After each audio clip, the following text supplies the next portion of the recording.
So we missed that beautiful prayer. All right. I don't know how to edit and merge things. You missed the prayer? No, I heard the prayer, but I had it recorded, and I forgot that Christine's recording tonight. So Oh, okay. so I had to stop, and she's recording now. Okay. It's all yours, Sister Adriana. Thank you, Sister Christine. Okay. Here we go. So tonight we're going to be looking over video number 6, where Elder Tess was going over like a review of the papacy and the midnight cry. These are my mom's notes, and I'm going to read through them. She's not feeling well. She is sick. So if you guys could pray for her too, when we close. She's got a lung thing that's not good. Okay. In yesterday's studies, we continue with our story of this message as it's developed. We spoke of its development from 2016 with Acts 27 and how that quickly developed into a study of World War II. So outside of the study of Acts 27, which really was our introduction, the studies past that point dealt heavily with the history of World War II and what it could teach us today. Most of that you find in the histories of the Pyrrhic War and then going to the history of Stalin, etc. And even coming into the history of Fatima, the counterfeit introduced to the history of World War II. This brought us to a study of what war looks like in our time. It doesn't look like it did in the history of the 1940s. Now we have the information age, and that was able to teach us how warfare has changed since invention of nuclear weapons. Then we spoke of the parallel between the external and the internal, how we can compare and contrast the final movement that leads to the Sunday law, the final movement internally that opposes the Sunday law. Then we started getting into the subject of time, the question of when. That it began with seeing the repeating 10-year pattern, and then into this prophetic time span that took us to 2019. And we are going to look at that in later presentations to begin to see how our expectations have been and are being fulfilled. 2014 opened up as a midpoint, and the opening of 2014 gave us extra assurance of 2019 as being the close of probation, particularly through understanding the revolutions. The American Revolution was also studied, and with the revolutions in the American Revolution, it began to open up 2020 and 2021. Connected to World War II and the study of Fatima, it opened up this understanding of the counterfeit. That Satan is counterfeiting how God gathers and trains up his people, that you can parallel modern Babylon with modern Israel. And that's where we are heading next in our study, to review the counterfeit, because we want to see how it's developed even just in the last couple of months. Everything you see so far is what we presented from early October, October 3 being the date that time was presented in Arkansas. So generally marked, there is the Midnight Cry in United States. October 13, it was presented in France. So the Midnight Cry in October had 1 foot on the land, October 3, and 1 foot on the sea, October 13, or 1 foot in the New World, 1 foot in the Old World. We discussed how October 13 had been predicted prior to the beginning of the giving of this message by a brother from Brazil. This was where we finished our study yesterday. As I said, Elder Jeff saw these lines. He accepted an appearance. He made a statement. This will test if people can truly put their faith in our methodology and in reform lines. But there was immediate problem in October, an immediate division. Once all this was presented, it was actually the day that time was presented. It was October 3rd. November 9, 2019 had been presented. The atmosphere in the classroom after that presentation I would describe as extremely solemn. Elder Jeff got up and he was leaving the room. Someone asked him about his thoughts of what was just presented, and I have had very limited dialogue with him since the presenting of that message on October 3rd. We may have had one email since that date. We have not dialogued on any of this, which is, I think, one of the reasons why I find his arguments now so illogical, because I don't think he actually understands even what he's fighting against. But he got up on October 3rd. As he was leaving the room, he said, "I accept November 9." He saw the logic for the date. The revolutions, World War II, he says, I get all that. I accept it. What I don't understand is why she had to present that. And that was the two streams of information.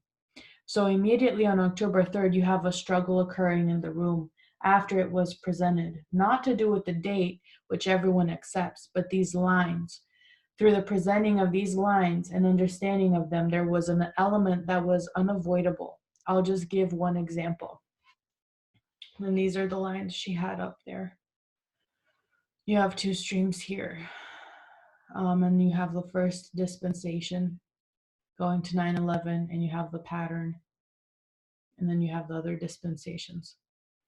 So this is the line of the priests and or the 144,000, both lines. From 1989 to 9/11 is our plowing. What is the work of the plowing? What is the work of the plowing? It's a message. So a message is going to do the work of the plowing, which means that there is a message unsealed in 1989, began to be laid out in 1991 as an increase of knowledge, and in 1996 it is formalized, and it's a true message that is going to prepare the soil for the sowing of the seed.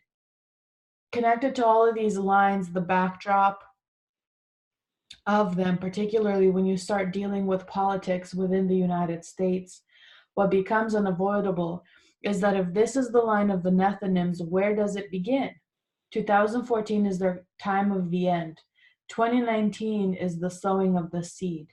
You want to make that November 9. So what has plowed the Nethinims for these 5 years? By Nethinims, you're talking about billions of people. What has plowed them for the last 5 years? Because you know it isn't this movement. The consequence of understanding of the dispensation of 2014 to 2019, there must have been a message doing the work in this history of 2014, 2016, 2018, that is doing the work of preparation or plowing the ground for the Nethinims. I'm just going to mark my place here. So basically she's saying everyone had agreed at this point, and I think probably FFA still agrees on this, that there's 3 groups, priests, Levites, and Nethinims, and they're in like a descending kind of order, or they come one after the other. So if we passed that time period and we weren't doing any public evangelizing, but that time period was their plowing, who was giving them a message? Because we weren't doing public evangelism yet. So that's the question she's asking.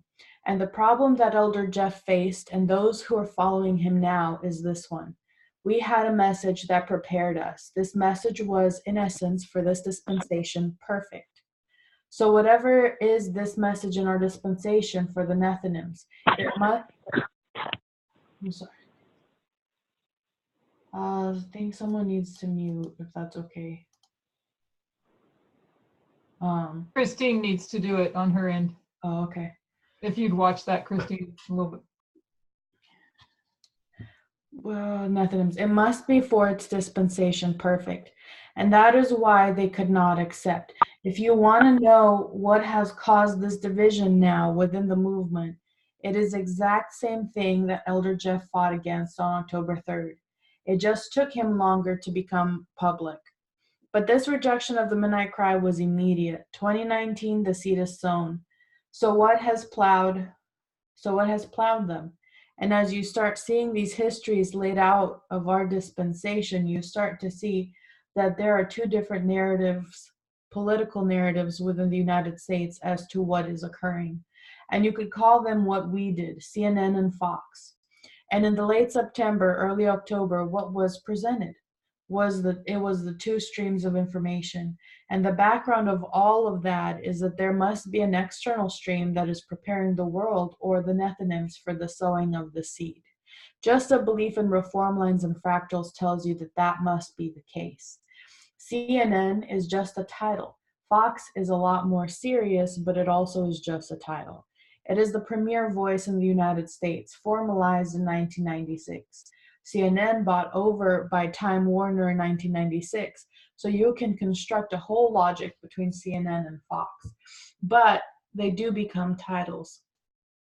CNN essentially being a more liberal, you could say a globalist, but I would say a liberal news voice. Fox being conservative Christian propaganda. And once you get to 2016 and 2018, and this history really from 2014, 2015, 2016 and forward, as Donald Trump is rising, you have CNN in opposition to him, warning the world of who and what Donald Trump is. And you have Fox as the voice of evangelical America, white conservative evangelical America supporting him. So you have two opposite information streams within the United States. And this was discussed also in the context of conspiracy theories, particularly when you see the increase of knowledge externally as the 2016 election, and you have two opposing sides. Clinton supported more by CNN, and you have Donald Trump with his evangelical base. And you see how the evangelical base and Donald Trump work through conspiracy theories. So that part of the message that became unavoidable through the study of this dispensation and the rise of Trump through that political system became unavoidable. And it is that understanding of two information streams that was opposed on October 3rd. And what Elder Jeff, when he first made public his split from the movement, attacked. This is the context of October 3rd. In that history, appears that the midnight crime message has been accepted, but other studies are coming out, particularly out of FFA and from subsequent camp meetings, where it is clear that the midnight crime message has not been accepted in its entirety or has not been understood. So further studies are done to try to demonstrate how strong this reform lines are and how clear they are in what they are teaching us. Late in December of 2018 in Australia, a couple more presentations are done. What did I do? Okay, the Battle of Heraclea. The first one is the Battle of Heraclea. It's the second battle in the history of Pyrrhus, lines up with December 19, 2018. But there is a study next to it, also done in the late December of 2018, a study of the repeating pattern. And this is essentially what we discussed most of our presentations. We touched on that. It is how this reform lines repeat, the 144,000 in the fractals, how they have this repeating history. Where if we were to expand one of these four dispensations, we would find that there is an unsealing, an increase of knowledge, a formalization, and a test. So 4 steps. That this is the repeating pattern within every one of these 4 dispensations. And this logic alone starts to fight against the probably unintentionally attacks against the midnight crime message. Just this repeating pattern alone identifies October 2018 as being the midnight cry, without other studies being brought into midnight cry message. It identifies a plowing message for the priests, for the Levites, and for the Nethinims. So the repeating pattern study was done as a response to either people attacking the midnight cry message or not understanding the midnight cry message. So there's your repeating pattern. So this is the line. You have 5 fingers, right? So 1989, 9/11, 2019, 2021 Sunday law. Am I saying that? I'm not saying that wrong, right? Am I? I don't remember. Hold on. Never mind. Okay, so Brazil, Acts 27, the 5th line. Yeah, it's 1989, 9/11 Sunday law, close of probation, second advent. That's what, yeah, okay. That's what I thought. Okay, so Brazil, Acts 27, the 5th line. I think she did this in Holland. 2019, the beginning of the year, there was a school held in Brazil, and Acts 27 was going in much more detail. It was then that the 5th line was more clearly demonstrated. So that study done was Acts 27 and the 5th line. Again, while in Brazil, you could still hear the rumors that tremors throughout the movement of the people attacking, of not understanding these lines. And again, the attack was on the 2 streams of information. on the fact that there is a right and wrong external stream, a right and wrong external narrative about what is happening in world politics, particularly politics. And I think we can all remember that pretty clearly, because no one in this movement wanted to accept the idea that Hillary was in any way right on anything ever. And the fact that we're to deign to submit ourselves to the low level of liberals and their heathen, blah, blah, blah. It was a huge mental shift, if you guys can recall what was happening around this time for people, especially who had been involved in conservative politics, to try to understand. So Ipsos in 2016 elections, Clinton versus Trump. After Brazilian camp meeting, a much more robust presentation is done on the 2016 election. Through an understanding of the Battle of Ipsos, the first battle in the history of Pyrrhus, Ipsos demonstrates the 2016 election. It shows that election from two different perspectives. And when you overlay those perspectives, it makes irrefutable clear the role of Clinton on one side versus the role of Donald Trump on the other side. So again, these studies already laid out, the reform lines already laid out, are being revisited and expanded upon, taught much more clearly to try and help the movement understand and accept what they were designed to teach us. So still there is the climb of acceptance, but the implications of these reform lines are still making tremor throughout the movement. The implications of understanding Ipsos in 2016 elections for many people were a hard pill to swallow, because it began to conflict with their strong hold, sometimes from the times they were babies, stronghold conservative political understanding of not just politics, but the way the world operated, the way that we were meant to operate. And people found it hard to understand that when a message comes, we have to learn that we also have to unlearn.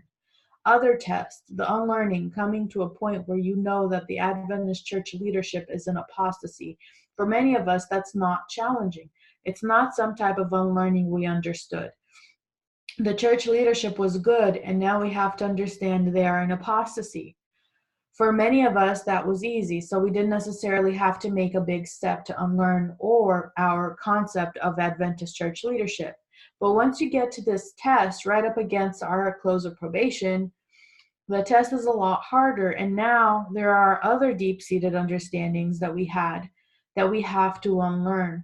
Some of them could put their faith in the methodology and the movement to do that. Some could not.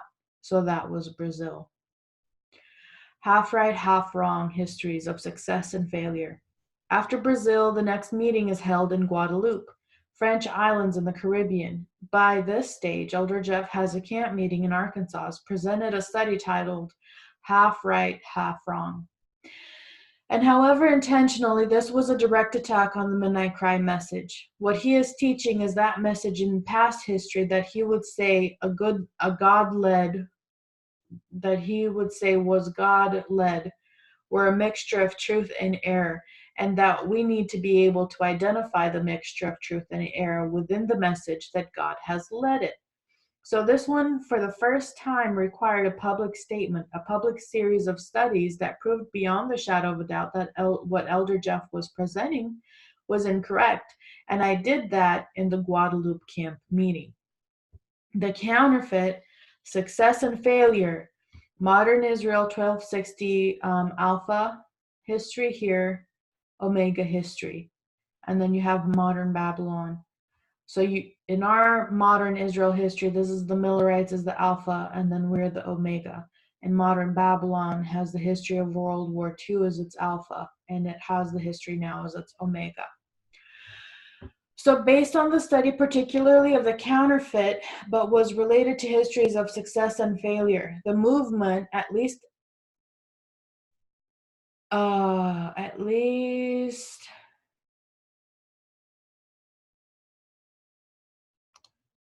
I think it just means it's okay. At least anybody publicly, visibly in the movement completely accepted this explanation given in Guadeloupe. And the half right, half wrong study died. People recognized that the evidence, I think she's just saying on the surface, people presented that they accepted it. So people recognized that the evidence that was presented in Guadalupe was too strong and that Elder Jeff was wrong. Not because I'm intimidating or because of anything that I said or fought against, but the message was just that clear. But still, the Midnight Cry message is by its own lines defending itself and have to defend itself. After Guadalupe, other series of camp meetings were held throughout the world. I just have a couple of lines to add to this narrative of how it further developed up until this point. In God We Trust, 1861 to 1865, the 1950s, Church and State in Our History, and then the year 1979. A study was done titled In God We Trust. This is the official motto of the United States, and the discussion was particularly centered around the Civil War, 1861 to 1865, and also the 1950s. And what this study was designed to do was to demonstrate the issue of church and state in our history from 1979 forward. So if I was to list what these studies gave us, we finished by looking at the study of the counterfeit. But then we saw Heraclea. Then we saw the repeating pattern, which taught us that there is a true stream for the Nethinims and that the Midnight Cry is one voice. Acts 27, the Battle of Ipsus, gave us Clinton and Trump prophetically and the two sides. Half right and half wrong gave us histories of success and failure. In God We Trust gave us church and state in our history. And by our history, I mean how it developed from 1979 all the way to 2019, how it developed for the last 40 years. And if we thread our waymarks, it tells us not just of the last 40 years, but what we are to expect. Just like the two streams of information, what is threaded through these histories, there is an unavoidable subject, is the issue of racism and sexism, and that is also this history of In God We Trust, what this history of In God We Trust gave us. The church and state in our history have united already together over the issue of race and gender. This was already evidence in our study in October. It was already evidence in the history of Ipsus, not a coincidence that in the history of the plowing of the Nethinims, they are being divided about whether or not they want a black president for the first time in their history, a woman president for the first time in their history, or Donald Trump, a white male racist evangelical. Equality, race, gender, king of the South. So racism and sexism was laid out most clearly in the study developed and presented in the last few months on equality, and it demonstrated the issue of race and gender, that they can be compared and contrasted. When you treat them as a parable, when you dig out the hidden 50% of information, you're able to come to some conclusions about race and gender that some people in this movement found hard to swallow. What the studies of equality did would give us, in perhaps the clearest way presented possible through the Midnight Cry, exactly what our test was. There's two ways to study these issues of equality, two separate witnesses, both through reinforcing the same point, race and gender, compare and contrast, but also the study of the king of the South. If the king of the North is church and over state, what is the king of the South? Compare and contrast. So both studies came to the same conclusion, two witnesses for the subject of equality. The Sunday Law, Early Writings, Great Controversy. I'm going to leave that there. After the subject of equality, hang on just a second. Okay, after the subject of equality, what was studied was the Sunday Law. All these interconnected. The Sunday Law and understanding of that through the history of In God We Trust, church and state coming together in our own time, the issues of race and gender, the 2016 election, the rise of Trump, the counterfeit, all of these things come together to give us our understanding of Sunday Law in our history through an understanding of early writings plus the Great Controversy. So to understand the Sunday Law, it's church and state, in God we trust. It's the election, it's race and gender, it's the counterfeit, it's Trump, it's all of that. All of that has to come together for us to understand the Sunday Law. So, and the final study of today, how the whole message closed, not through these issues, I want to make a point now of what Elder Jeff and his followers are believing and teaching. What he said, and in many ways implied, is that Acts 27 is fine. Pyrrhus is fine. World War II is fine. He doesn't seem to discuss the counterfeit. We can see that we are in the information age. He can see that we're in the information age. He accepts November 9. But then what Elder Jeff is teaching is that somewhere after it got through those basic reform lines, that this message took a detour. It was taken off course by myself intentionally to lead it around to a political discussion and a fanatical political discourse into equality and Sunday law and Donald Trump and the Republican Party and these other issues.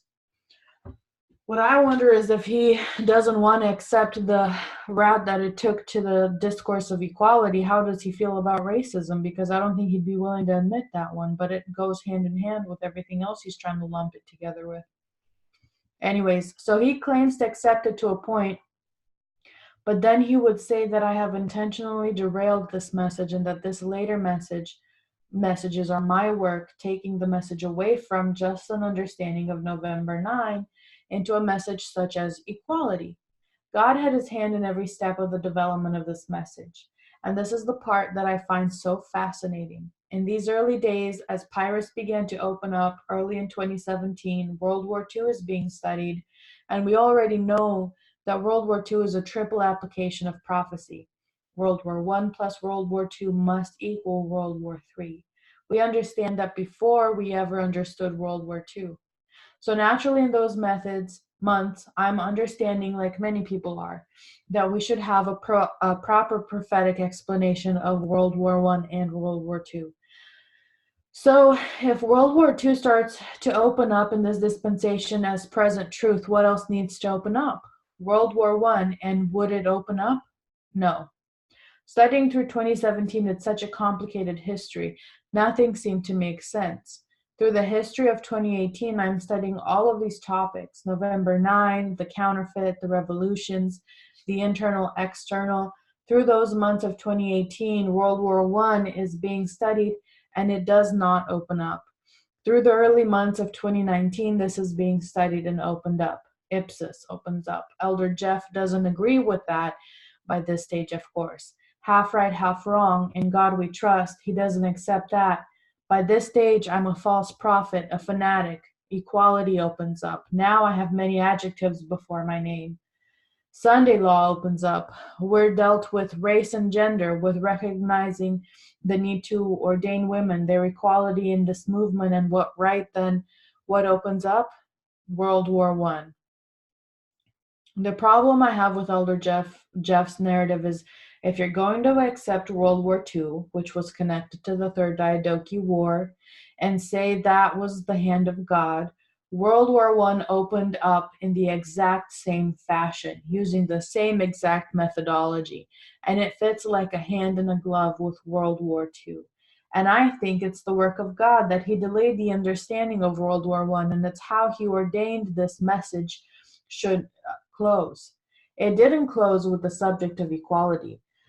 The message closed, the last subject properly understood by myself in the movement was World War I. And World War I fits like a hand in a glove with World War II, and it explained the King of the North and the King of the South, particularly through the history of 1989 to 2014.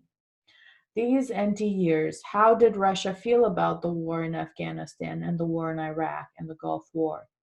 There's been this blank space in our reform line about how the King of the North and the King of the South interacted through those years around the two Iraq wars. World War I fills in that space perfectly.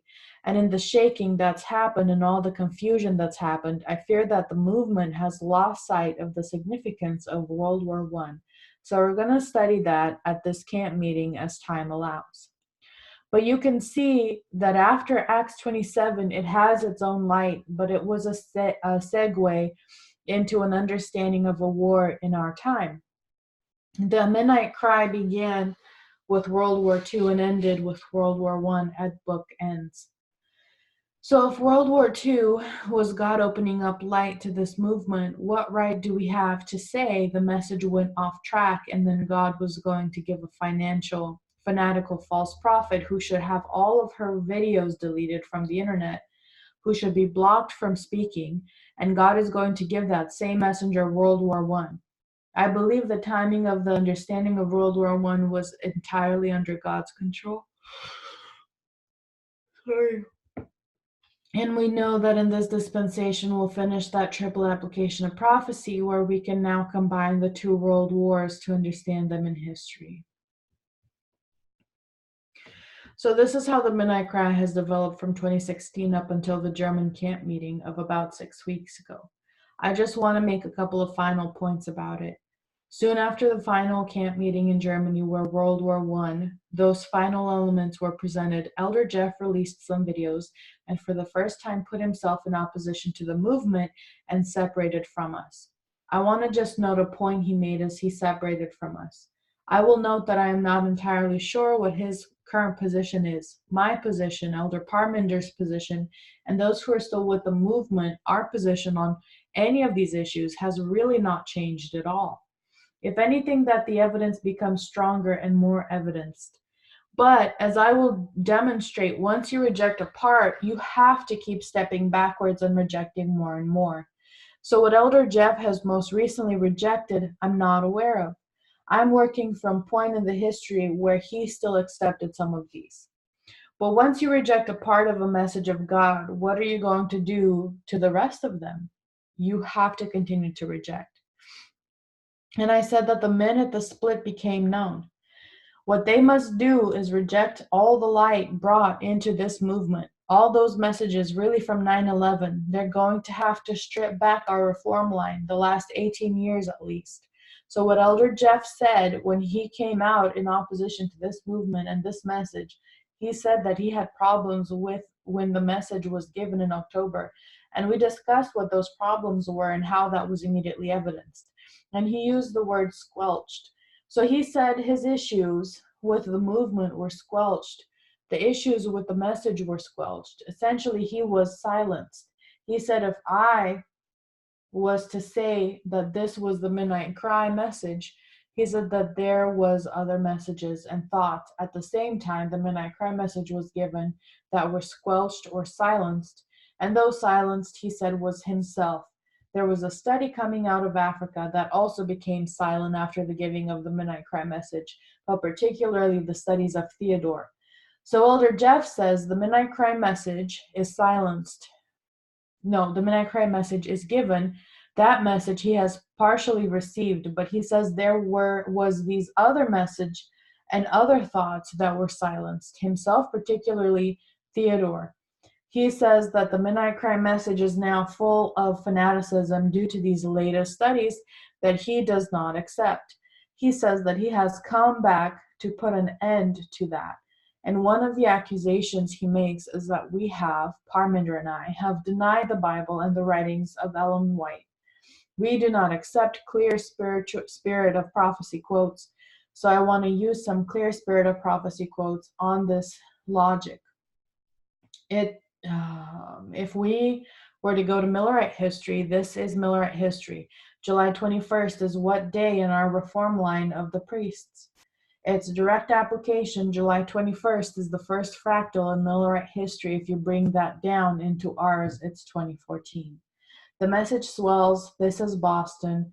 Next on August 1st, Concord, and then August 14 and 14 midnight is given at Exeter. And then you have October 22nd, a shut door.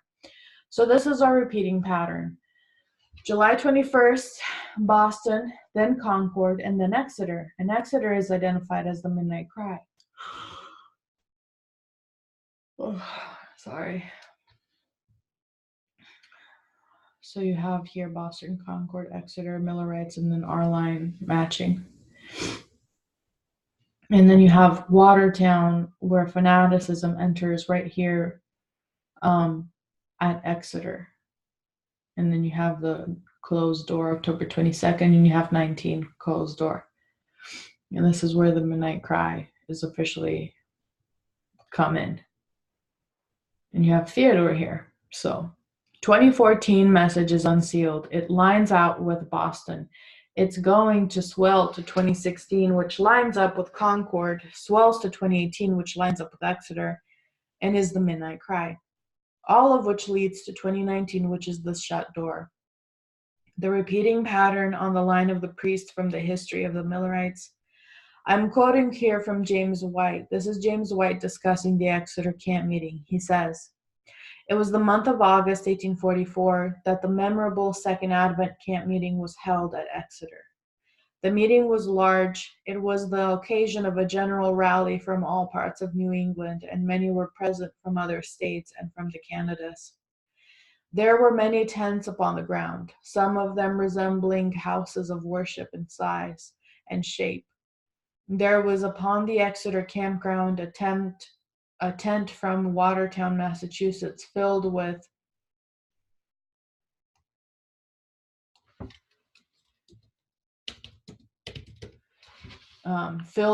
fanatical persons, as briefly described above, at an early period in this meeting. They attracted much attention by the peculiar style in which they conducted their seasons of worship in their tent. They were irregular, very lengthy, frequently extended into hours of intermission and rest." So the issue James White is highlighting is that the Midnight Cry Exeter, there's this tent of fanaticism, and they're gaining much attention. It was spreading throughout the camp. By this time, a general gloom was coming over the meeting, and ministers who had the burden of the work upon them felt it deeply. So for the days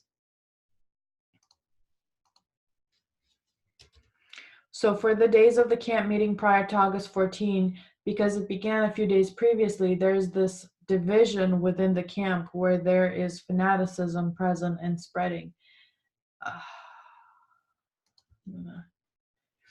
And then August 14, the evening, someone is presenting, and a woman stands up and she says, "We do not have time to hear these messages presented. We have present truth that the people need to hear." And that was the message of Samuel Snow in the Midnight Cry. So Samuel Snow gives them that Midnight Cry message. James White discusses what is in these passages. He discussed the 4 feasts, the time spans, all of that. And then he discusses the effect of the Midnight Cry had upon the camp meeting. "The spirit of fanaticism which an hour before the Midnight Cry was given lay upon the feelings of the brethren and sisters like a ponderous leaden weight was also forgotten. The attention paid to those in fanaticism and the opposition they were able to call out were just the coveted fuel to feed the unhallowed flame. And they were destined to triumph unless the attention of the people could be fastened in another direction. This done, and their power was broken. What of the Watertown fanatics? In the intense interest upon the subject of time, the Midnight Cry message taken by the entire crowd, these were forgotten. No one seems to be affected by the fanaticism or troubled by the fanaticism. In fact, they were quiet till they left the ground, and as dumb as if the special rebuke of the Lord was upon them. This fact that fanaticism dried up before the solemn and searching time message of 1844, like the morning dew before the midsummer sun, is of importance to those who suppose that stirring proclamation caused fanaticism." So if you notice what she just did, Jeff admitted in those first videos that he came out after the Germany camp meeting where the split happened, he literally said with his mouth that the messages coming out of Africa, and then brother Theodore, and then Jeff, all the messages, there were other messages coming out around that time when the Midnight Cry message was given, but they were all squelched, like he said, when the Midnight Cry message came in. And with his own mouth, he literally just explained the same exact thing that happened in Watertown. And I don't think he realized that that's what he did. But at that same exact time period in the Millerite history, you had the same issues happen. So you know there was fanaticism in this movement that the Midnight Cry message squelched. And And so you know that Theodore and whatever other messages were coming out around then were fanaticism. So that's really interesting, this application. What is James White saying? There's a fact that is relevant to those people who think that the Midnight Cry caused or brought with it fanaticism. And the fact is that the Midnight Cry message dried up the fanaticism within the movement and silenced it. So Elder Jeff is going to say that this Midnight Cry message silenced some people. What does that tell you? Praise God. Silence them. That was James White, now quoting Ellen White. Great Controversy 399.2. It was not the proclamation of the second advent that caused fanaticism and division. First sentence simple, thus saith the Lord, if that's what we claim to believe. So Midnight Cry at Exeter, August 14 and 15, there are 2 tents. 110 is the Midnight Cry message, 110 is Watertown, the fanaticism. Did the Midnight Cry message bring with it fanaticism? No, but it did silence it. So when we come to 2018 in October, there were 2 tents. One of them was the studies of Theodore, and as the Midnight Cry message was given from Acts 27 through the Pyrrhic War, and those studies were presented, his message lost its power and it was silenced. It lost its power over the people. That was the effect of the Midnight Cry message. When that fanaticism returns, it does not return inside the movement. They have separated themselves from it, just as the Watertown tent packed up and left. What is this? What is 2 tents? Is 2 streams of information. It's evidence in the history itself. Where else do you see 2 at the Midnight Cry? Acts 27. You have an internal and external. False prophet. If you have a false prophet at the Midnight Cry, you already know you have a true prophet at the Midnight Cry. So you have 2 streams. Acts 27. The first line of Acts 27 shows you 2 streams of information. This subject of 2 streams of information has been woven into the Midnight Cry from the very beginning of its opening up.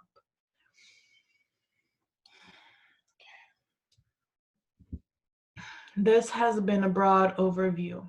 We haven't gone into each subject. We could spend quite a few presentations digging out and studying together, but we don't have time for that here. So we're not going to do that here. What I wanted us to see was this brief overview of how it's developed through 16, 17, 18, and 19, the years. Really through from the end of 2016, about 3 years. I wanted us to see how it's been God's leading, not man's leading. How it was not any effort of humanity that could open up World War I any more than an effort of humanity could open up World War II. Both came into the history of the movement when God decided that we needed to have them. That is God who has opened up these subjects and led us. Separate of that, I wanted us to have in our minds a quick refresher course of that added truths that it has added to our message. And third point, to see the accusations being made against the Midnight Cry message, it's an attack really on Acts 27 itself. Because Acts 27 teaches 2 streams of information. Acts 27 teaches 2 streams of information before World War II begins. World War II is as a hand in a glove with World War I. You have to accept the entirety or nothing at all. And while FFA claims to believe some, why then are all of these videos deleted from their YouTube channel? Because you cannot accept one part. There must be an acceptance of the whole or a rejection of the whole. Then we went to Millerite history and we saw the effect of the Midnight Cry message at Exeter camp meeting. We saw that there are 2 tents, 2 streams of information. We saw the effects of the Midnight Cry message has. And as we discussed earlier, as we began our discourse with an understanding of what latter rain message does to the field, that it separates 2 groups of people, I want to finish with a quote, quoting Great Controversy 608.2. It's the final warning, so you know where we are on our reform line. We're in the history of the giving of the Midnight Cry just prior to the close of probation. As the storm approaches, what's the storm? This is the final warning, so you know So you know this is the history of the loud cry. So the Sunday law must be where? It's behind you. And this is the warning given after the Sunday law. So what storm is approaching after the loud cry? It's the close of probation, the time of trouble. As the storm approaches, a large class who have professed faith in the third angel's message in the midnight cry message, but have not been sanctified through obedience to the truth, abandon their position and join the ranks of the opposition by uniting with the world and partaking of its spirit. They have come to view matters in nearly the same light. The same light as who? The world. And who is the world today? The Christian right, Donald Trump. Donald Trump's America. Where did we fall off the tracks here? Because I don't know where that quote ended. The truth and position ranks, but uniting with the world spirit. In the same light.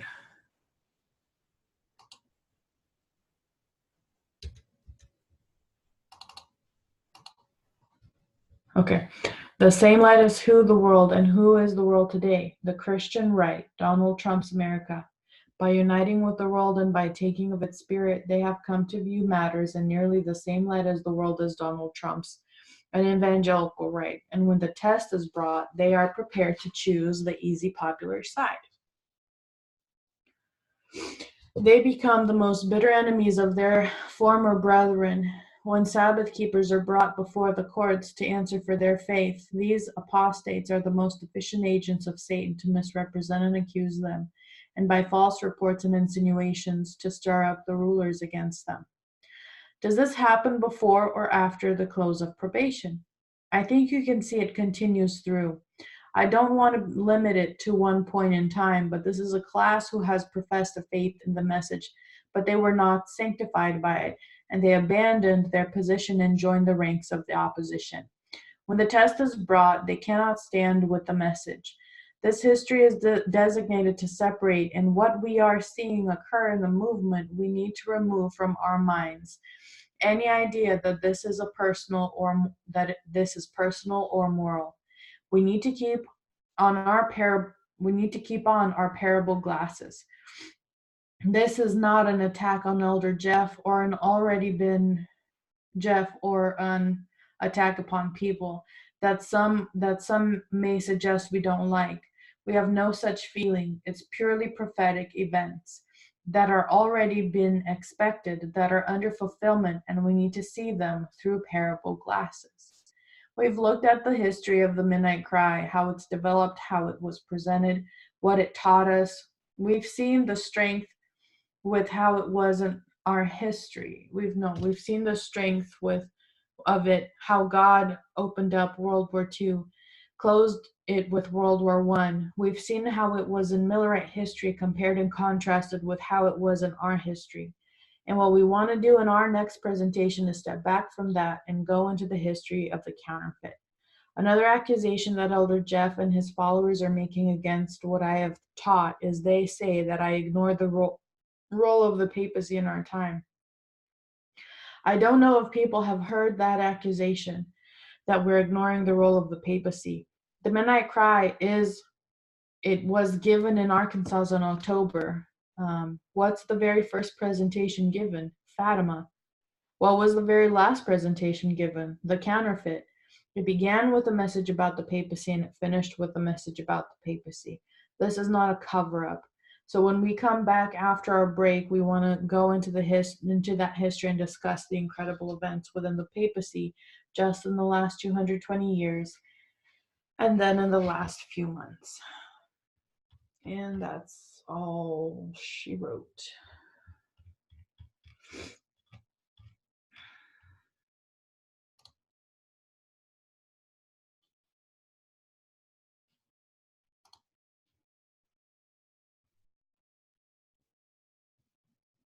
There's a lot of quiet people tonight. Thank you, Adriana. I'm here. There's like 70 people. I don't know where everyone. That was cool. It like, I think in all the presentations, they're putting a little bit of all that in there. You know, of just really how the division and how it started and, you know, what everybody's thinking about now. I also think it's to some, I don't know if that's the right way to say it, but to some extent, we were maybe understanding parables before we understood we were understanding parables. Does that make sense? Oh yeah, I That- thought the same. Yeah, because I remember going back to when he did The Nature of Man, when that whole thing started, and that took out a whole bunch of people. Mhm. That I mean, I sat there and thought about some of the stuff that he was saying in those first couple of classes. He really makes you think. But this was a few years ago, you know, and we weren't that familiar with him yet. I remember those classes because I enjoyed, or I can't say enjoyed, I needed the way he was teaching at that time. Yeah, and I sat there and I thought, wow, because he would take like the long way around the mountain. We all know that, and so he would say these really provocative things, and then if you really wanted to know what he was saying, then you had to stick with it.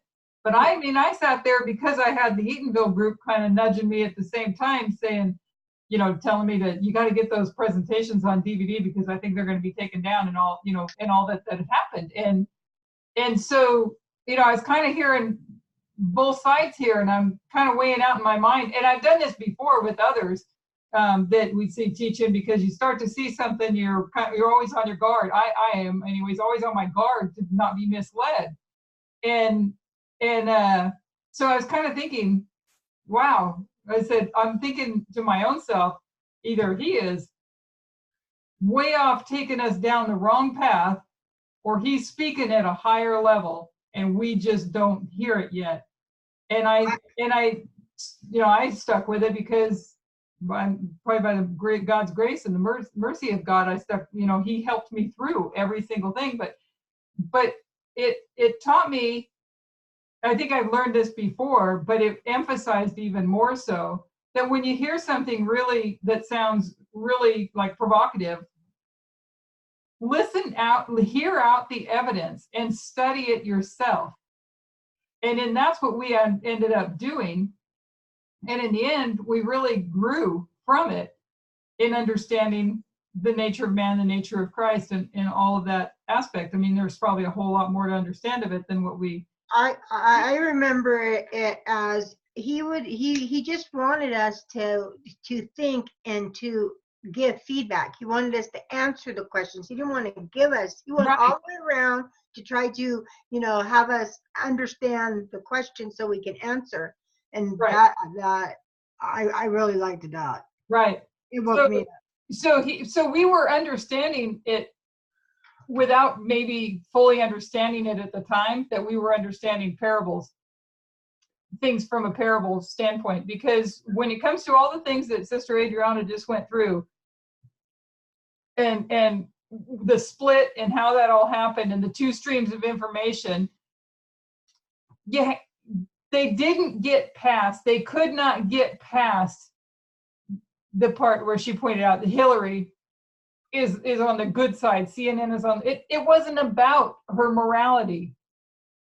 It was, you had to be able to see that we're not doing our job correctly with the people out there in the world and with the church, and God is taking care of it, taking care of them his way.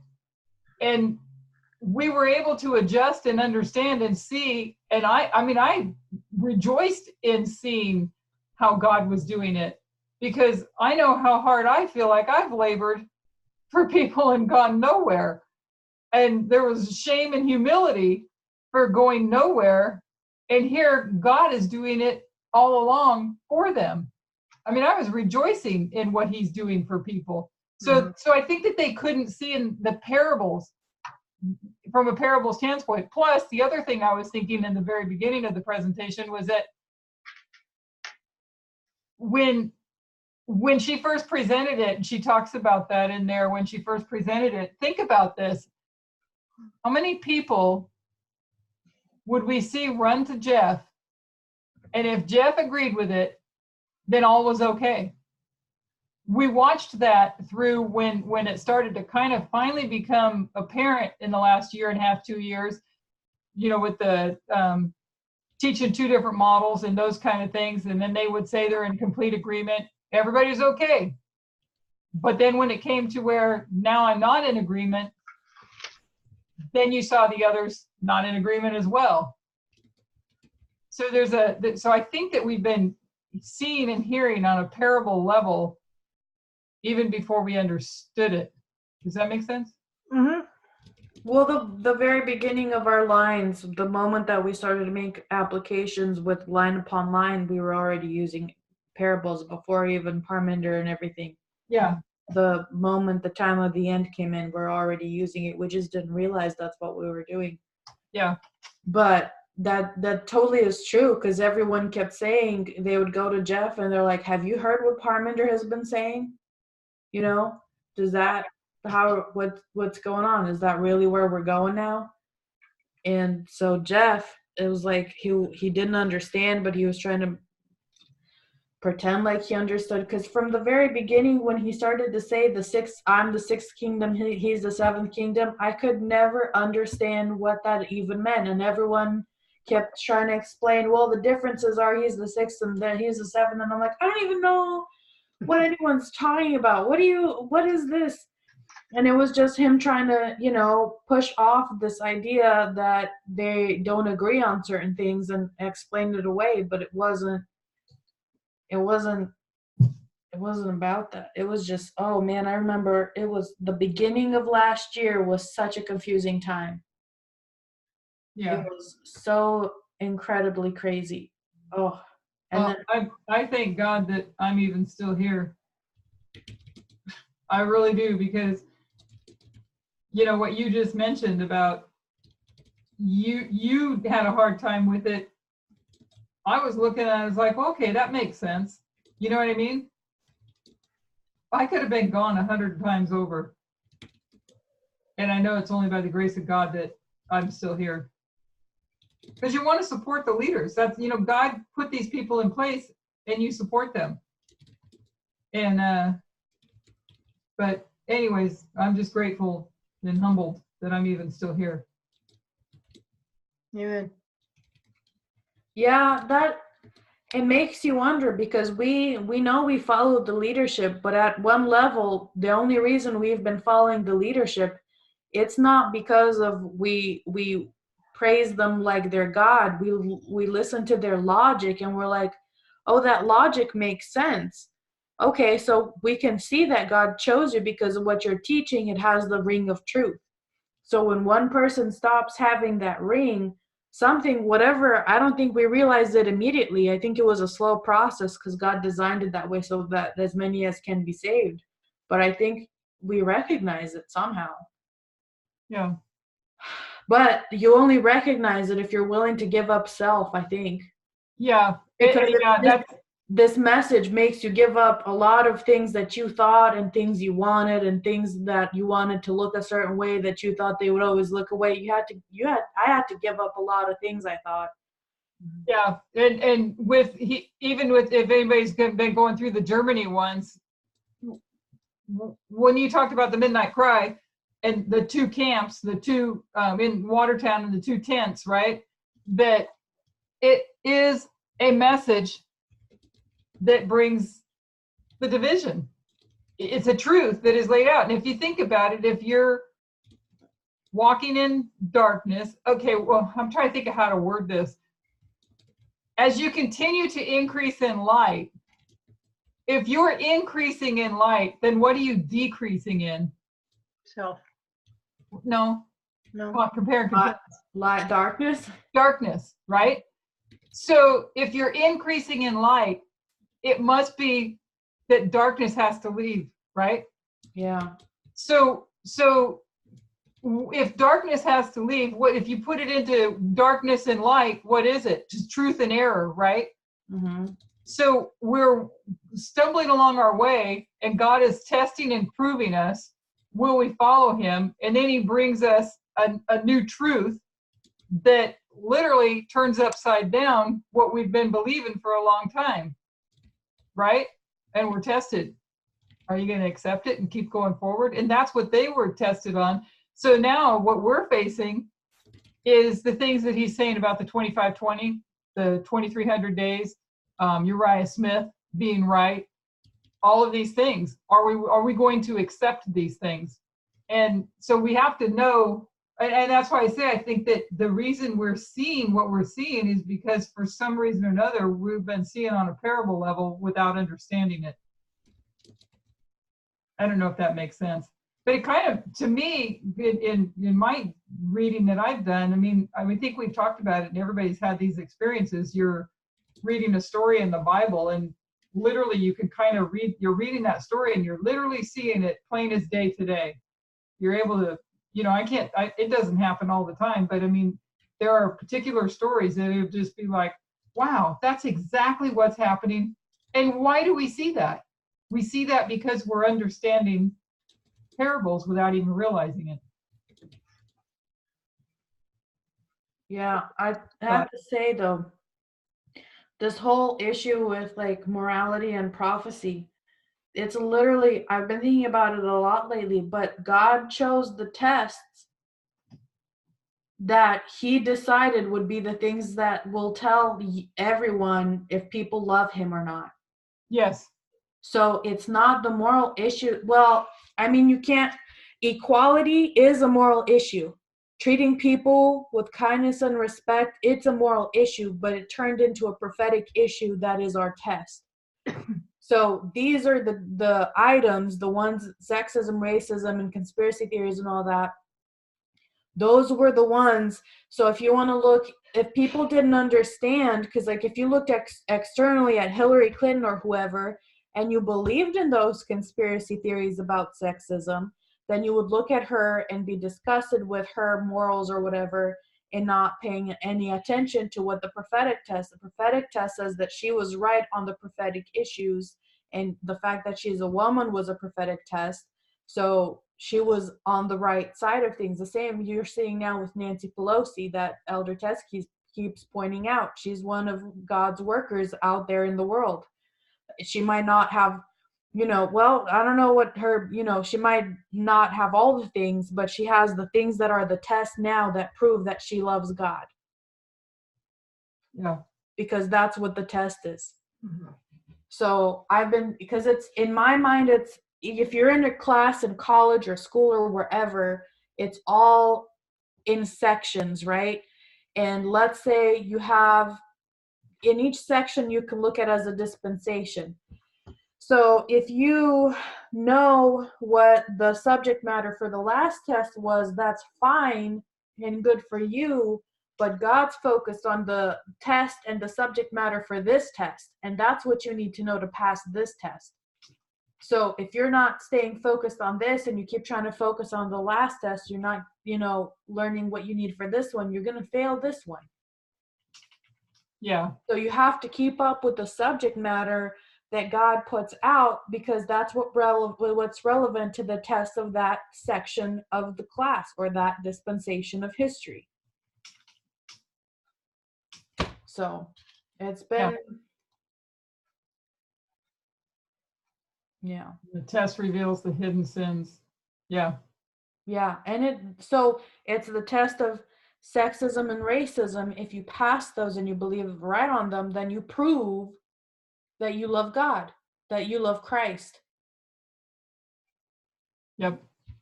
And there we go. And we have to understand that if to continue to walk in the light, and the light increases, that light means that something is shined upon you. A light is shined upon something in your life that is wrong, an error, or something you're doing wrong, or what have you. That light, and I don't know, maybe that's what you just basically said. Yeah, because what happened is and I still notice, and it's still a test in this, because I've been thinking about that video, the number 5, where she's talking about what the 3 things we need to deal with. We're still dealing with judgment of moral issues that aren't our test. And we've been doing that so long in Adventism that we can't let go of judging people on moral reforms. We just love to judge people on these issues. And God is saying, no, the things that are important right now that you need to understand are these racism, sexism, equality issues.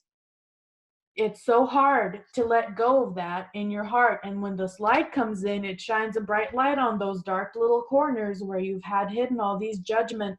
And I've been trying to think, because if you're going to take, the seat of judgment away and start making judgment, pronouncing judgment on other people on issues that aren't our test, from what Elder Parmenter has been saying, you're falling into the wicked world below.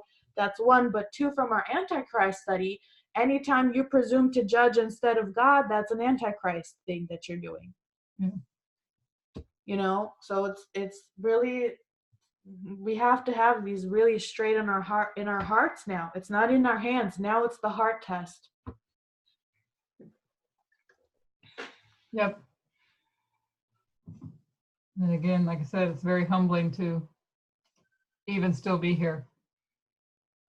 Sometimes I recognize how little I know and how gracious God is to continue to watch over and help us and lead us, Mm-hmm.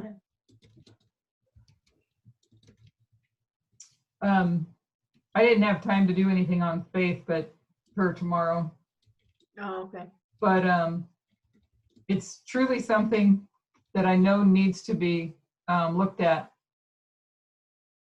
in exercising faith. And I've been thinking about it a lot, about how, faith being when you take your body, you're given muscles. God designed us to have muscles, but what happens if you don't use your muscles? Lose them. You lose them, they atrophy, right? Mm-hmm. So he gives all a measure of faith. He gave all muscles, but if you don't use the muscles and if you don't work the muscles, then they weaken and they atrophy. So faith is given, all are given a measure of faith, and the way to strengthen your faith is to exercise your faith just like a muscle. And so we're going to have and have been having many, from one extreme to the other, might vary depending on the test, but Red Sea experiences, right? Where we come up to these experiences that it's just like, it is impossible. And we can't see our way out of this problem or this trial. It's impossible. That's when he wants us the most to call upon him. And so by exercising faith, we will strengthen our faith. So when Jesus is the author and finisher of our faith, how does he do that?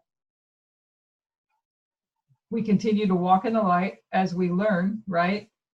And we continue to walk as the light increases along the way. But along the way come our trials and the various tests, and come some Red Sea experiences where it just seems impossible. And by exercising faith, I can see Tony smiling, because we've learned from experience that it made us stronger. And we saw our weakness and are humbled by the fact that God is finishing our faith by allowing us to go through these tests. Go ahead, somebody. I had kind of experience. I don't know if it was so much a faith. Well, it is faith, but it's also the knowledge that the Lord had given me. Caring for Mark is he's just really progressing, and I know that it's different because he's male. I never worked with a male, and so, but anyway, you have to be very, very careful the way you talk to people when they have dementia or Alzheimer's. I know this, but lately, or even today, it was like, I had made him a sandwich. He always likes his sandwich. And this time he came in and he says, "This is crap." I'm like, "Well, what do you mean? This is what?" Well, anyway, we kind of got into it about him not liking it. And I'm telling him, "Well, this is what you eat." But then he started getting angry. And that's one thing that I learned when you work with people. You have to always stay still. You have to keep your voice down, and you have to reason. And I just praised the Lord after that, because I kept my calm I worked it out, and I ended up just smoothing it like it was nothing. Just, try to forget what happened and just, oh, okay, apologize and, move on. But I know it's the Lord that, because what we're learning about how to be with people and treat people and stuff like that, that in every little way, He's given us each um, um, chances and ways to be better. And because I really worry about what is going to happen next. How am I going to care for my brother because he can't get, like, can't afford personal help? It's just me to have to help him. But when he starts getting angry, it's like, I don't know what I'm going to do. I'm just going to have to give it to the Lord and continue to just, talk soft. But the Lord helped me this morning. And I was like ever so praising Him, but I know.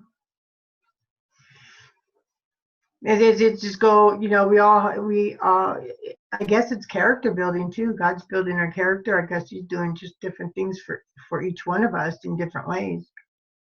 How am I, like, we're going to go against kings and courts and, things like that. So I know that He's working with me in this way. I'm not sure everything He wants me to do. I know it's a lot though, What he did is he can teach you moral lessons and stories in the Bible all you want and try to teach you have to be patient with people and understand that you have to be kind and merciful. But it's not until God shows you, look at the people in your life all around you right now that have been discriminated against and have been struggling and have been made victims, and you might have been a part of it at some point, that it hits you straight in your heart and finally gets you to actually act that moral lesson out. Yeah. The one that's, so it's been, I think that's what he did with all this, to look at these, different people and how they've been struggling this whole time. Finally. Right. I was talking to Elaine the other day, and I know that the Lord has in my life, because I've been on my own since 12. And I was talking to Elaine the other day. The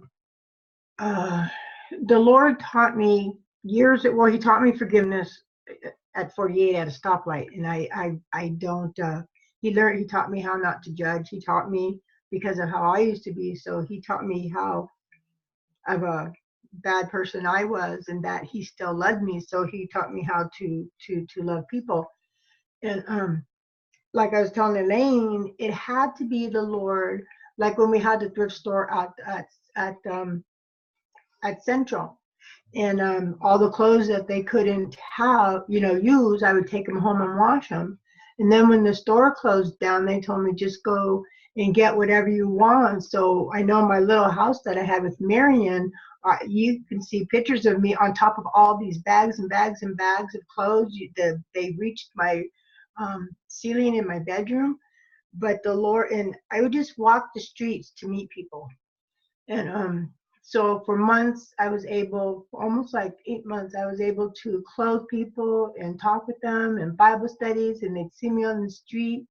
And then I learned that no matter what you look like, no matter how you smell, no matter how dirty you are, you always give hugs, you always talk, you always be nice. And I know without my experiences that the Lord has given me of being on my own, I would never be where I am today. He's just brought me so close, and that's why I'm not going to give up. I will not give up on Him whatsoever, and that's all I have to say. He's like my best friend. Can't give up. Best friend. There's no turning back. He showed me that a long time ago. There is no turning back, and when you feel like you can never make it, that's when you reach out in faith again, and no turning back.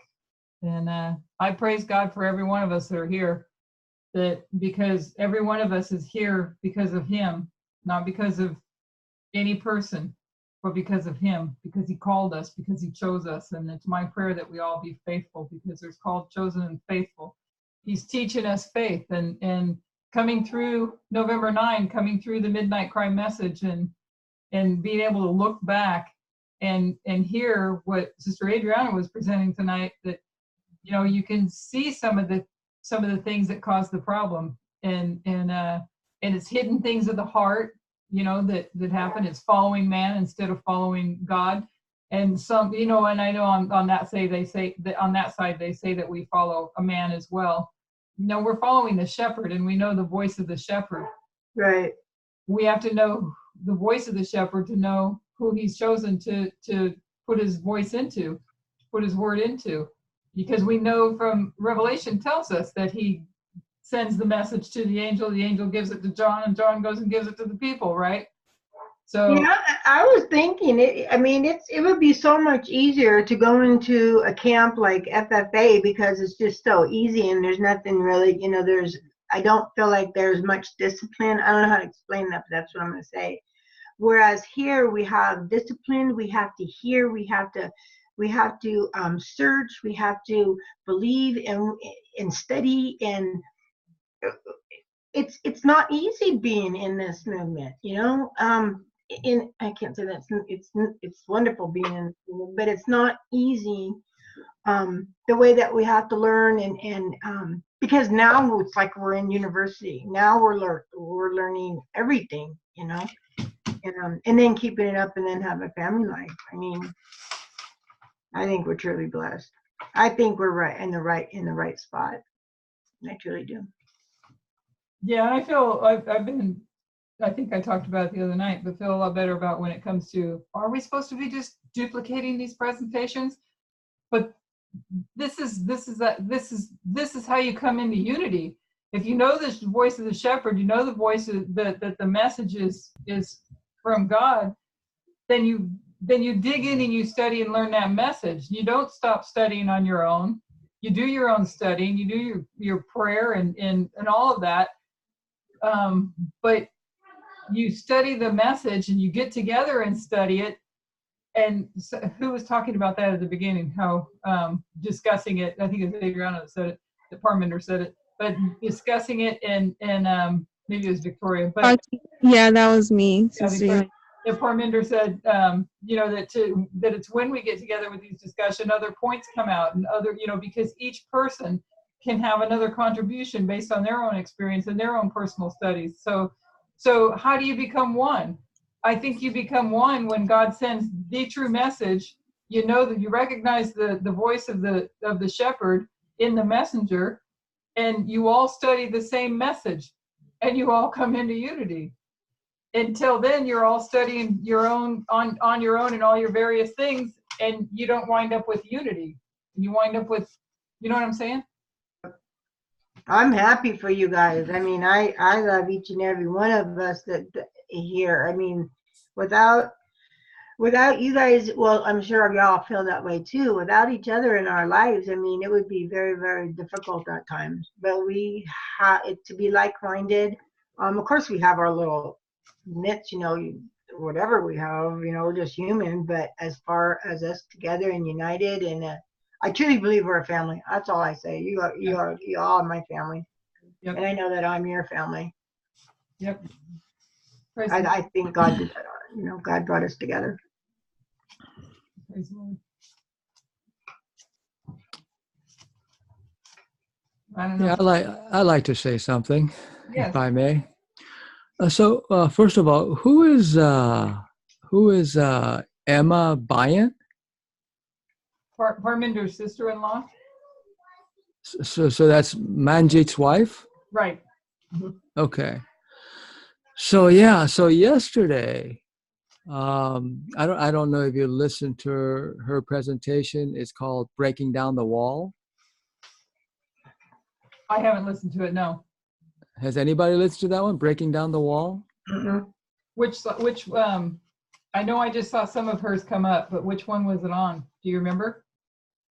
Well, what it was about was she took Elder Tess's equality presentation, the line of Moses, Abraham, and she, yeah, because I always wondered and prayed, right now, I've been in the movement for about a year, and I'm still in the stage of just regurgitating what everybody else is, what Elder Parminder and Elder Tess, Elder Tabo, what they're teaching, and I'm just taking down notes, and I'm just regurgitating what they're teaching. And I have not been able to. I'm not at the place where I can develop my own study, my own presentation. I'm not there yet. So I was listening to Emma yesterday. I think it's November of 2018. So just 2 months ago. And it was title of it was Breaking Down the Wall. And it was on Elder Tessa's presentation on equality, on slavery, on gender equality. And she Is this and the one in France in October? Break the wall? Break the Wall, I think. Yeah, Break the Wall, Breaking Down the Wall. But that was just, I mean, she took it to a different, like a more light had opened up to her with this presentation. And I'm listening to her, and I'm thinking, wow, now the things that Elder Tess said really make sense, because there's some of the things that Emma said that Elder Tess did not say. And you know how it is when you have a professor, you go to college, right? And you have a professor and they're saying the same exact thing, but you're not understanding. And you go to another professor that says the exact same thing, but just in a slightly different way. And you said, aha, now I get it. Yeah. And that was with Emma. It's like I said, it's the same presentation with Elder Tess, but the way she said it and the words that she used, it just really opened up another light. And when she talked about Abraham, because Elder Tess, when she spoke about Abraham owning slaves, that's all she said. Abraham owned slaves. But then what Emma said was, Abraham owned slaves, but the slaves were circumcised. So that circumcision brought the slaves into a covenant relationship with God. And so when she said that, it's like, that makes absolute sense. And so the slaves, even though they were slaves, as far as relationship with God, were no different. And so she said, many other things like that just opened up a light and gave me more clarity and understanding of the equality presentation. And I think we all should listen to that one. I wrote it down. I will. I think I've seen that one. I think I watched that presentation of Emma's, Sister Emma's presentation. I think that it comes down to, I think I said this once before, and somebody help me if I'm wrong on this. When it comes to the slavery issue, that in the beginning, we know there was not slavery. And then we know sin entered and we became slaves of Satan, right? And, and everything else that beyond. And it's like a parable. Slavery is like a parable to our slavery to sin and our slavery to Satan. And so God didn't do anything about the slavery and how that developed, but we were allowed the opportunity that, okay, if you're going to have slaves, how are you going to treat your slaves? If this is what you want slavery, okay, but now you're tested on how you're going to treat your slaves. Abraham would be seen as one that was not a cruel taskmaster. He brought them into covenant, and then they just become servants of the household, and they're well taken care of. Right. Yeah. You were going that was a great message. And then she spoke about Paul, how even though specifically there's no Bible verse that says slavery is wrong and cut it out, how way Sister Emma was explaining why Paul didn't deal with that slavery issue, he didn't specifically come out and say that slavery is wrong, but the way he wrote to, Onesimus, treat him nicely. Yeah. Yeah. Yep. Because you can have it. Well, it comes down to the rich versus the poor as well. Because the rich are going to have their servants, right? But everybody's got to have a job. But you're helping because you have been blessed. You're able to be a blessing to others, and you can offer employment. Call this. I don't know. Would it not be that they didn't take care of them, right? They had roofs over their head. They were taken care of. They were fed. They were taken care of. Is that maybe somebody else has more to say about that than my weak knowledge on it? But they were cared for as if they were God's very own, and seen as if they were God's very own. And that's kind of what Paul seems to, when he's with Philemon. You know what I mean? So, but I think overall slavery is kind of a parable as well in itself. It's real, it's cruel, and everything that happened, and the way it still is with racism in the world. But overall, it's a parable that, at least that's how I've seen it as we've progressed through this. But I've seen it for a while that way, that you're either slaves to Satan or you choose to be a servant of God. You choose to be free. You can still you're still a servant. You choose to serve God. So, but you're not a slave. There's a difference between slave and servant. And the servant is volunteer, for one, and the slave is forced, correct? Is that correct? Something like that. So, well, we have more coming, that's for sure. What, Tess?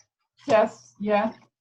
More light that is going to continue to shine on the path, that is going to, and when it says that they fell off the path all along the way, it's because, think about it with what we're talking about with the light, as the light continues to increase.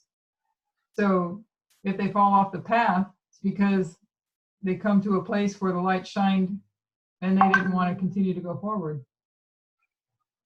It makes you think, because Elder Tess says that we're going to be getting more training. Every single dispensation, the priests are going to get more training. So whoever falls off, whatever the training is, they're going to refuse it. And what are you going to get trained on? Isn't it going to be these new light and understanding that we just had that completely is different from what we always thought? That's the same thing that had to happen with apostles. Yeah. And so we need more training on these issues of equality to understand them better. And this, whatever work is going to keep happening with these equality issues, people are going to keep getting or deciding to just, they can't, whatever it is about it, they just can't. That was really scary. You guys have heard what the job function of the 144,000 is, right? What? The majority of the work, I thought she said, was in heaven, isn't it? Yeah. Yeah. The ultimate job function of the 144,000 is the work in heaven. We're going to be dealing with the people that have come, that suddenly they're there and they don't know anything. And so the 144,000, their job is going to be to teach them. That's where our teaching comes. So we have to know what to teach them.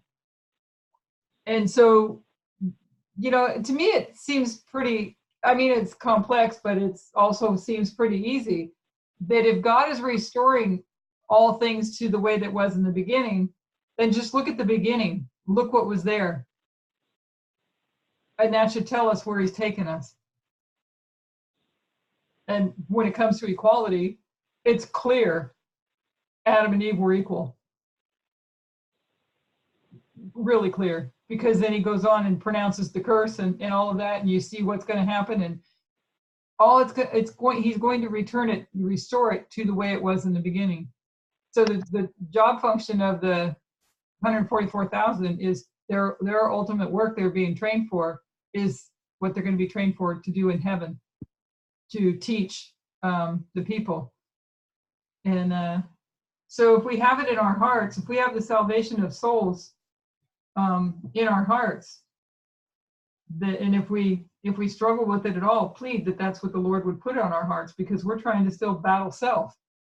That if we have a love for souls, then we would throw everything we could into learning our job to be able to do our job, because the people are going to need us, right? Yep. One of my best things that I do, or that I like to do, especially when I go to the VA, but mostly when I'm outside, is I always try to have eye contact with people, because I always keep my smile on my face, and then I always try to sometimes they won't smile back, but I always try to make someone smile. It's kind of like a fun thing for me. And Sister Marioni asked, yeah, somebody answered her, whatever we're learning now, we'll be teaching in heaven. Yeah, and we need to live it. Because who watched the presentation she did on practice, was it theory and practice? Is that what it was called? Because it's one thing to learn these things and say, yeah, I get it. Yeah, I accept it. And I think Adriana pointed out what she said to somebody last week, but what in Kenya, so what are you going to do when you have a female boss? You're a male and you got a female boss. I saw some of that online today. I mean, the guys are saying no, women aren't bosses in the house. And yes, that's true. Susan just put true another point, because those that are in heaven, those that will be in heaven, those, the prophets and all that they don't know what we know. So I can't wait. I think about heaven all the time. I have so high calling that we'll be even teaching them. Think about how consecrated we need to be teaching them. And it takes humility. You know what I mean? Because it could be real easy to wind up with exalted self. And in heaven, only humility is going to go to heaven. Well, yeah, you're not going to exalt yourself in heaven. No, I'm not talking about in heaven. I'm talking Okay. about now. We ruin ourselves now by it. Oh yeah. By, because that's the same mistake that was made all along with Israel in the church, puffing themselves up, thinking that they're somebody. And look at how humbling it's been to us to realize that, okay, all this time you think the Seventh-day Adventist Church is going to go give the message to the world, and they don't even know the message. They don't even have a message, and they still go on blindly thinking that's what they're going to do. Then you got the same thing going on still within the movement. If I was kind of following along correctly with some of what Adriana said, when it comes to accepting that the world is being plowed and getting their rain from whichever stream they're listening to, well, what does that really kind of mean? I guess you can look at it a bunch of ways, but what goes through my mind is, what? You mean you can't accept that you didn't do the part, you're not capable of doing the part, that, or however you want to interpret that God is actually the one that is preparing them? Go look at the line of Christ. When he sat with the woman at the well, right? And he tells the disciples that the fields are ripe for the harvest, and you're gonna go reap where you haven't sown, right? He's preparing us to go reap. We forgot and didn't look at the line. We didn't do the sowing. Whatever sowing we tried to do, we blew. And that's what, in this presentation, what Elder Tess says that Jeff made the mistake on, because when that thing of two streams came in, he couldn't handle the idea that it wasn't this movement and him, the leader of it, right, that did this work. God's been doing it, and these people might be even better than we are at some things. Yep, I've seen that for a while. I've seen that for a while. That there are many things that there are Christians out there that don't know anything of what we know, that have way better character than I know I've had, and they're going to be ready to accept and embrace. But God's holding them back. He's holding them back because the church, he needs to call them into a pure church, and those that want to be part of that pure church going to continue to go forward. And purity means whatever darkness is in us has to be revealed and expelled. We have to choose.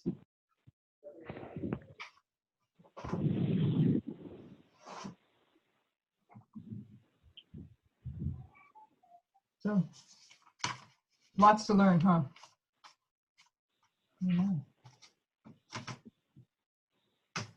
Well, I don't know about you guys, but I might check out here in a minute unless you're going to continue for a little bit.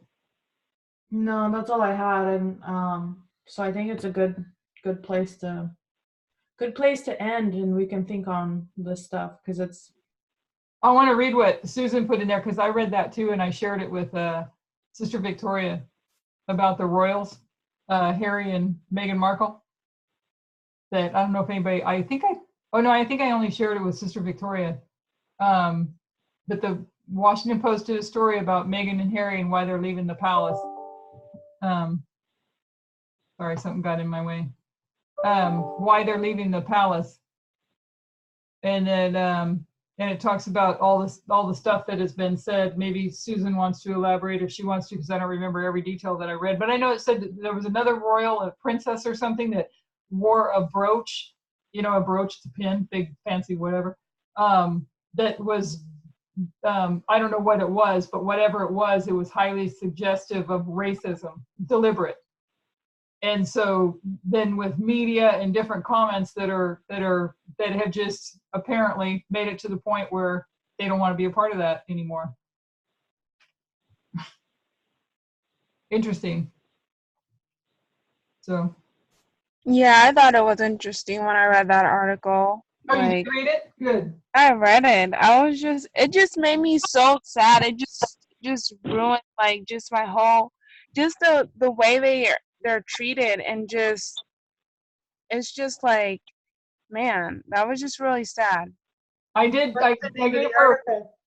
I gave Victoria one statement in it, and then she read the rest of it. But it says her treatment has proved what many of us have always known: no matter how beautiful you are, whom you marry, what palaces you occupy, charities you support, how faithful you are, how much money you accumulate, or what good deeds you perform, in this society, racism will still follow you. Maybe it was purposeful that in the royal family you had him marry a black woman. You know what I mean? Yeah, and it's so interesting that their whole relationship, it just what do you call it? It's like different from any other, like they're the modern, how can I put it? Their whole relationship kind of like it goes against everything that like was how am I trying to say this? Like the way that The old English conservative system.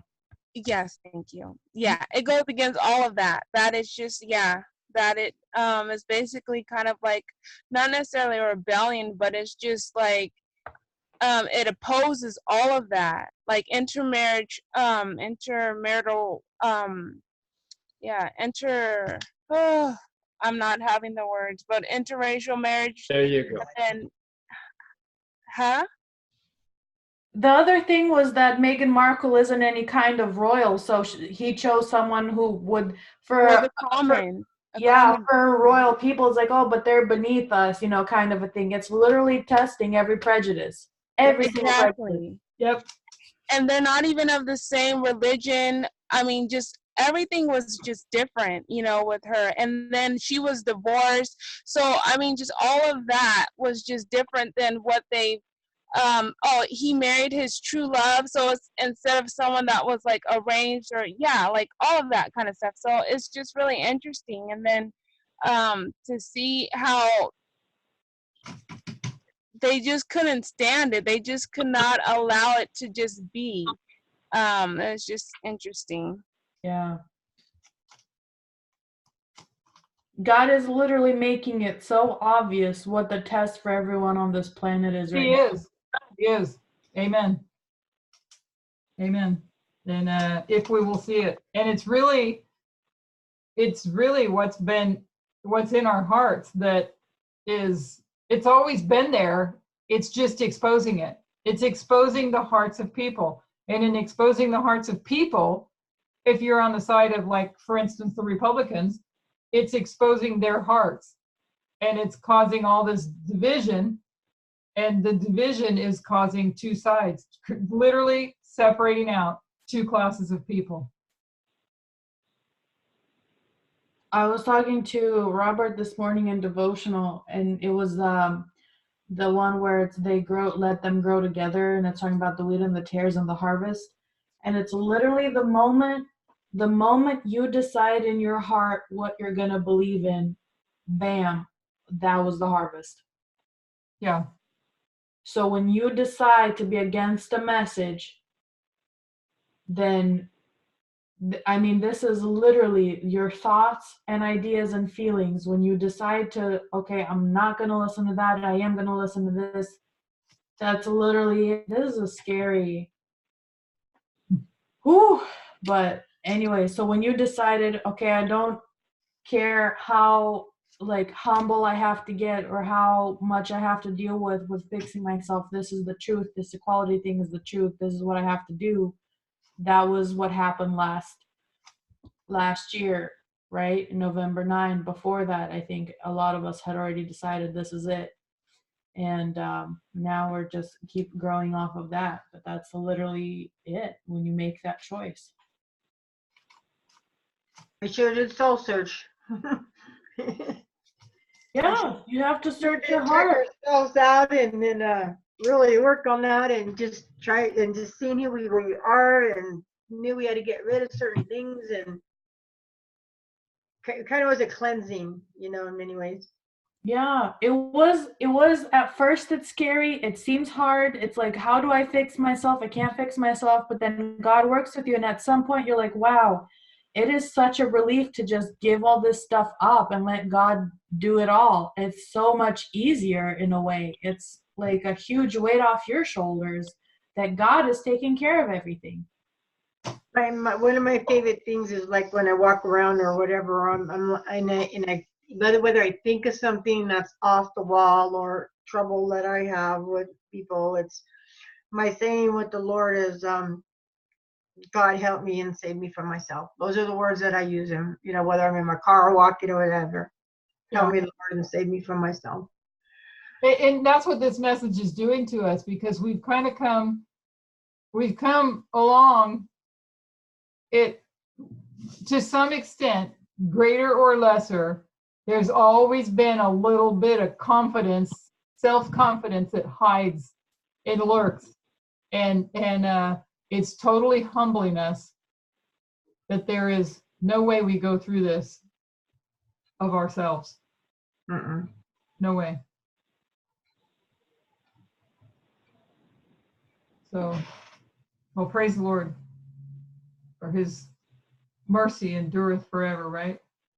May his grace be upon us and given us strength to resist every temptation and practice faith.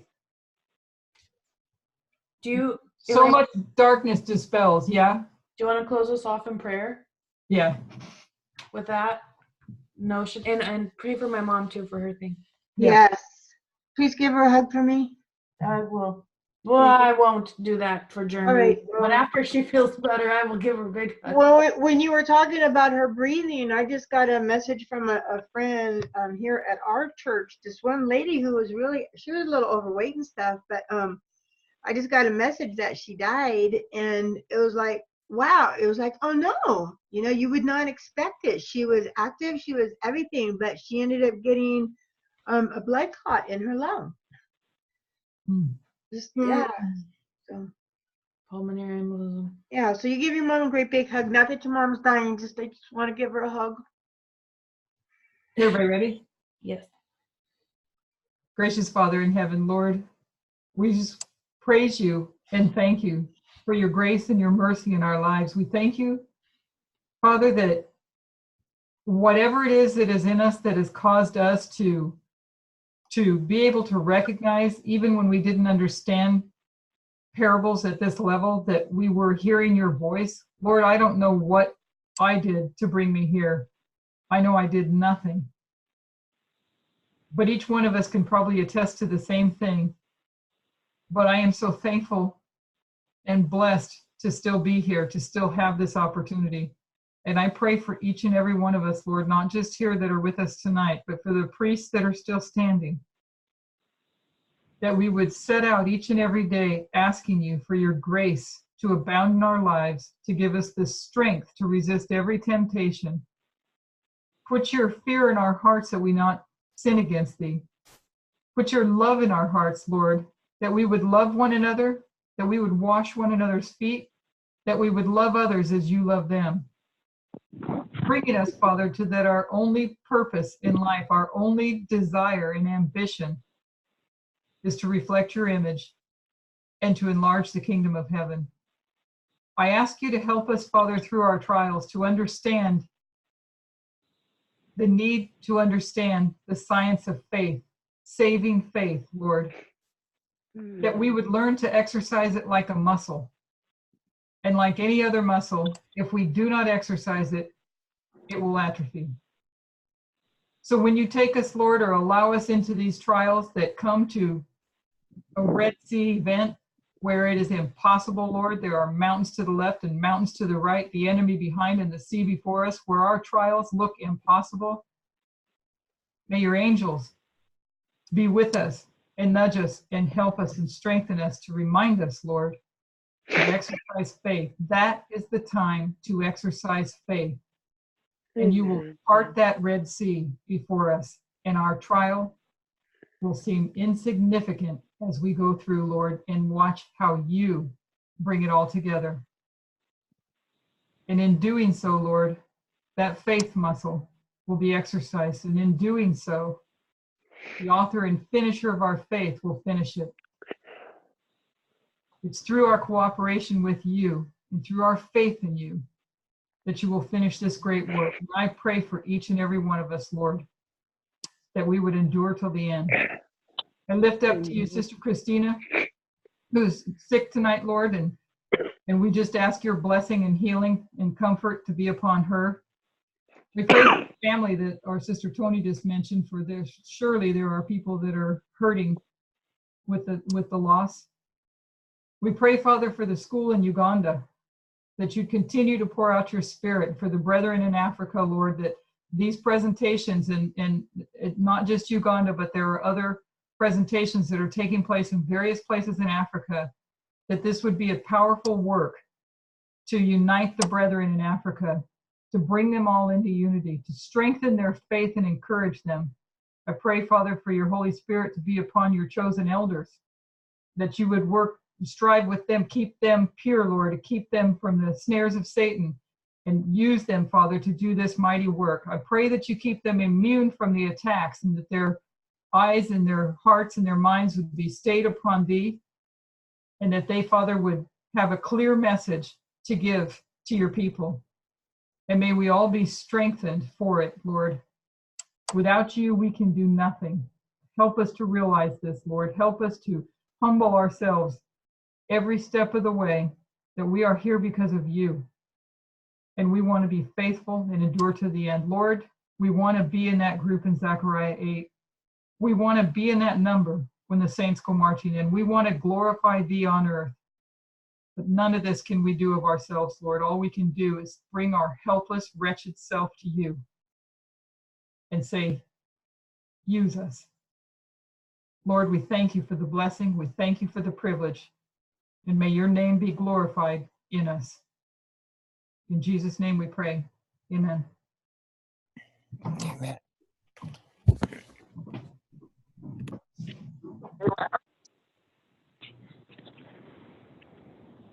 So, Amen.